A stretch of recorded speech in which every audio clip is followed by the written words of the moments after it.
Preserve the Burg as a historic preservation organization that works to educate and advocate for historic places and to celebrate those places that keep St. Pete so special.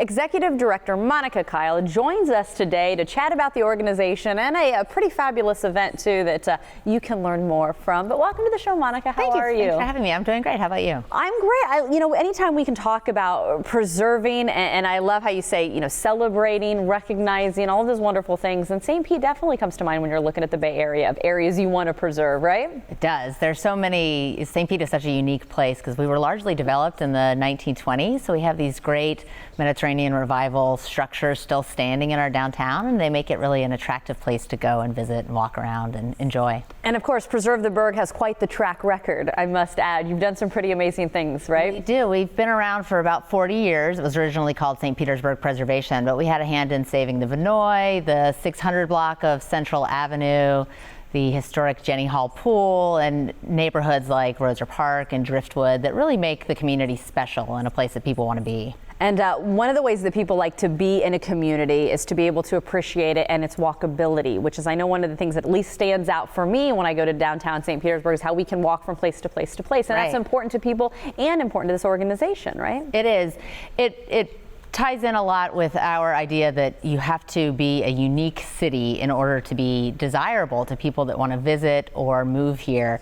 And walkability is one of those things that make us special. And to be walkable, you really have to have things that people want to see. You have to have an interesting walk to have a walk, and preserving your old buildings and the places that give a city character are really an important part of walkability. So we believe strongly in it. And you can tell me, coming from just like the regular Joe on the street, I just walk around, I'm like, oh, this is just such a coincidence that everything looks great and the trees look fabulous, but it's so far from a coincidence.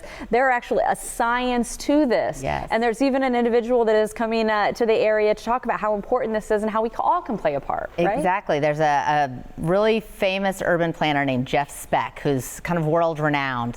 Recently actually had a hand in the Water Street project in Tampa, and he's coming to speak in St. Pete about how cities can make themselves more walkable and how important that is as an economic driver as we seek to differentiate ourselves from other cities in the United States. Well, of course, let's talk about, though, the feedback that you get. Being a part of this organization, you've got this guest speaker coming in. What do people say? What do you hear when you're enjoying the streets of St. Pete? Oh, well, people, it's funny, I was in the green room with another guest earlier today, and she's not from here, and she said, oh, my husband and I are thinking of retiring to St. Pete because we want to be able to walk when we retire.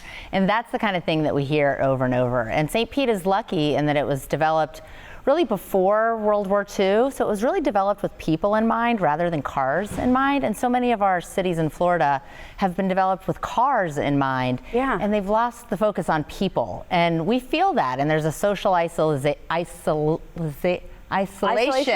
thank you, that comes in when we're in our cars all the time. There's actually a direct correlation between the amount of time we spend commuting and our community engagement. So for every additional 10 minutes that somebody spends commuting, their community engagement goes down by 10%. So less time volunteering, less time sitting on a board or a committee or going to church. So there's a direct correlation. So as we've designed ourselves around our cars, we've lost a lot in terms of community engagement and health. Things like the obesity epidemic are impacted by our lack of walkability. Well, you already brought up how Jeff's going to be visiting and speaking. Let's go ahead and share the details right now so people, because you want people to come out in the community and join in on this conversation, right? Yeah, it'll be at the Palladium Theater on Wednesday, November 13th. He's speaking at 6 p.m. and that's a large theater. He'll draw a huge crowd. Actually, if you're an urban planner of any sort, you can get credit for attending. And he's really a fascinating, engaging speaker, brilliant guy to hear. So we'd love to have people come out and join us for it. Sounds good. Well, of course, there's all the information on your screen. Thank you so much for joining us today, Monica. It's been a treat. Thanks so much for having me.